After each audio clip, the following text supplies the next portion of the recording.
Нашата камера обаче така и не забеляза шумно обсъжданото разголване. Синалката Теодора прие наградата за най-добър балкански дует за песента "За теб живея", компанията на гръцката звезда Георгиос Гианиас. Нежната половинка на Ненчо Касъмов се бе доверила изцяло на черната гама. Този път обаче обогатена от пера.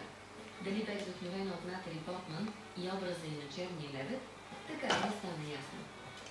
Джина Стоева успокои сценичните страсти не само с баладата "Надежда", но и с роклята си, която буквално не блестеше с нищо специално. Най-новата й песен би допаднала на по-меланхолично настроените фолк-почитатели. Родната Георгия бе представена от Поли Генова и Йоанна.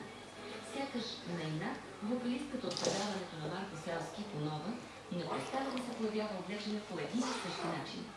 Добре, че поне си е направила планкарска прическа и обогатила аутлука с по-интересни аксесуари.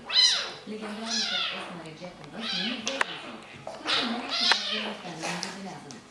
Албанката Аурела бе най-кръшна на дансинга, раздавайки се максимално. Абсолютно цяла телевизия, включително и грима, без златната гама. Македонката Елена Ристевска също бе на мини вълна. Девойчето от съседната ни държава озадачи всички с познатите се по-английски и остана да говори народно македонски.